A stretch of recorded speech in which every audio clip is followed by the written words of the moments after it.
In the heart of the desolate and unforgiving terrain of eastern Afghanistan lies a tale of mystery, suspense, and intrigue that has continued to baffle the minds of those who have dared to delve into it.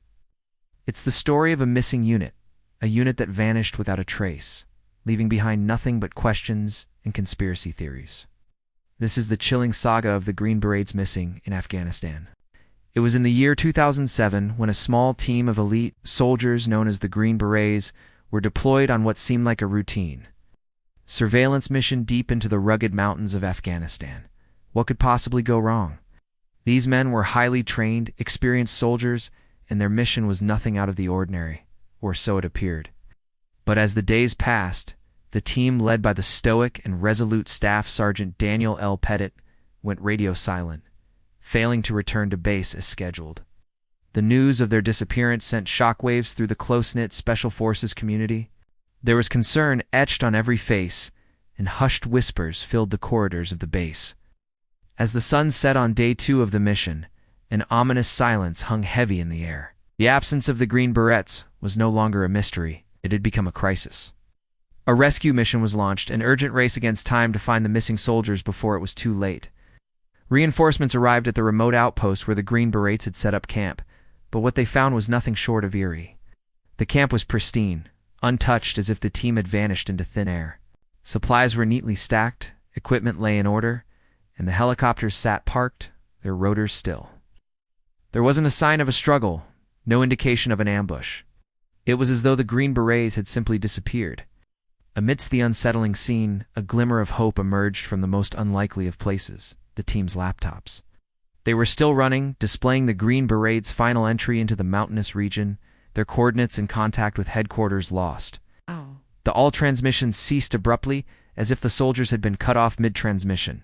It was as though someone, or something, had pressed the mute button on their radios and silenced their voices forever. A thorough search of the area ensued, scouring the landscape for any clue, any evidence that could shed light on the whereabouts of the missing soldiers. Helicopters whirred overhead, their searchlights piercing the darkness. Troops combed through the terrain, their eyes scanning every rock and crevice. But as night fell again, the search yielded no answers. The Green Berets remained missing.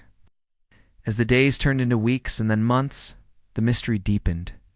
The initial relief efforts gave way to a grim reality. The Green Berets were not coming back. The question on everyone's lips was, what had happened to them? Had they been captured? Did they fall victim to an ambush? Or were they lost somewhere in the treacherous terrain? Then came a development that sent ripples of confusion and intrigue through the investigation. Months after the team's disappearance, a lone soldier's dog tag made its way to a military base in Virginia. It wasn't just any dog tag. It belonged to one of the missing Green Berets. The tag was found clean and polished, bearing no signs of wear and tear, consistent with its being carried on a soldier in the field. Moreover, records showed that the dog tag had never been issued for deployment, suggesting that it was likely taken from its owner forcibly. The discovery of the dog tag reignited the public's fascination with the case and fueled speculation about the team's fate. Was this a taunting message from their captors? A cruel reminder that they were held prisoner? Or was there another sinister explanation lurking beneath the surface? Staff Sergeant Daniel L. Pettit was a man of few words. His colleagues remember him as a soldier's soldier, a no-nonsense professional who lived for his work. He was a paratrooper, a Green Beret, an infantryman who had seen his share of combat and had the medals to show for it. At 40 years old, he was the oldest of the team, but age had only lent him wisdom and experience. He was respected, admired, and looked up to by his fellow soldiers. Pettit was not just a leader, he was a mentor, a guide, a rock for his team. His quiet strength was a source of comfort in the face of danger. His calm demeanor under pressure was a lesson in itself. He was the kind of leader who led from the front, charging into the unknown with his men, sharing their fears and their triumphs. Sergeant First Class Christopher S. Slayton was the team sergeant, the senior enlisted soldier responsible for the overall well-being and readiness of the unit. He was the backbone of the team, the one who held it together when the going got tough. Slayton was a soldier who had seen enough combat to understand the gravity of their mission. Yet he approached each task with a level-headedness that was both admirable and reassuring. He was the voice of caution, reminding his comrades of the dangers that lurked around every corner. His leadership was a blend of experience and empathy, understanding the limits of endurance, the toll that stress took on a soldier's psyche. Staff Sergeant Ronald D. Young Jr. was the explosives expert, the man who could turn destruction into art, making it precise, efficient, and deadly. He was the go-to guy for all things demolitions, a testament to his skill and reliability. But Young was more than just a bomb expert. He was a joker, a prankster who knew how to lighten the mood even in the direst of situations. His humor was a lifeline, pulling his comrades up from the depths of despair and reminding them that life, even in war-torn Afghanistan, was worth living. Sergeant Matthew M. McCants was the team's weapons sergeant, a master of his trade, ensuring that every rifle, every grenade launcher, was in perfect working order. He was the guardian of their firepower, making sure that when they pulled the trigger, they didn't just hit their target. They did so with the force and precision that could turn the tide of battle. McCants was a man of few words, but his actions spoke volumes about his commitment, his dedication, and his loyalty to his team. Staff Sergeant Brad A. Hall was the engineer sergeant, the man who could fix anything from a broken vehicle to a malfunctioning piece of equipment.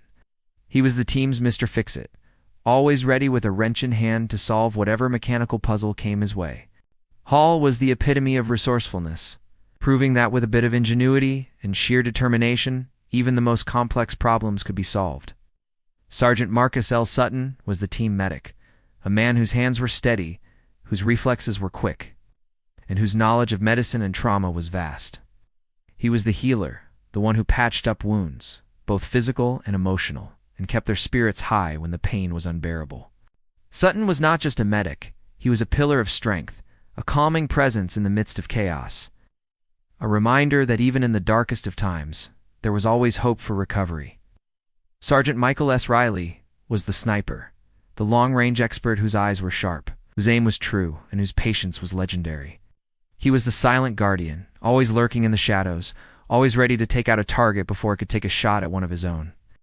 Riley was a man of focus and precision, embodying the very essence of what a sniper should be: patient, calculating, and deadly. Staff Sergeant Jeremy R. Riffle was the assistant team sergeant, the right-hand man to the team sergeant, responsible for assisting in the planning and execution of their missions.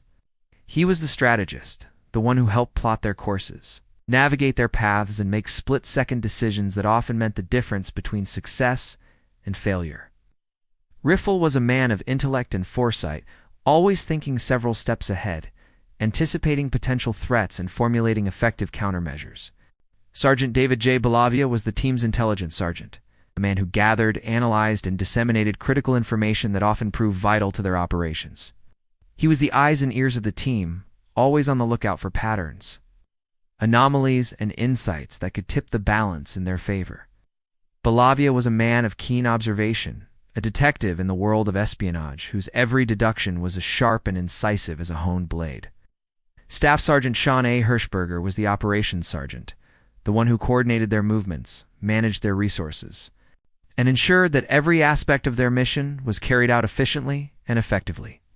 He was the conductor of their Special Operations Orchestra, keeping every instrument in harmony to produce a symphony of success. Hirschberger was a man of meticulous planning, a maestro of logistics, orchestrating every detail to ensure that the team was always prepared, always ready for whatever challenges lay ahead.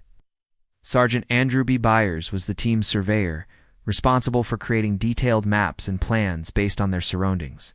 He was the cartographer of their adventures, documenting their journey, marking their progress, and helping them navigate uncharted territories. Byers was a man of precision and accuracy, ensuring that every line on his map was straight, every measurement was exact, providing the team with the navigational tools that kept them from getting lost.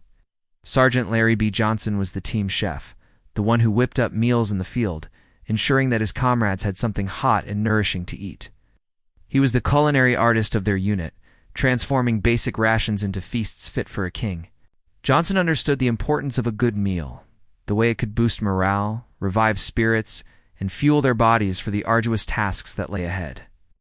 Sergeant James R. Martignac was the team photographer, the one who documented their missions, their camaraderie, and their triumphs. He was the chronicler of their experiences, capturing moments in time that would later serve as reminders of their courage, their sacrifice, and their brotherhood.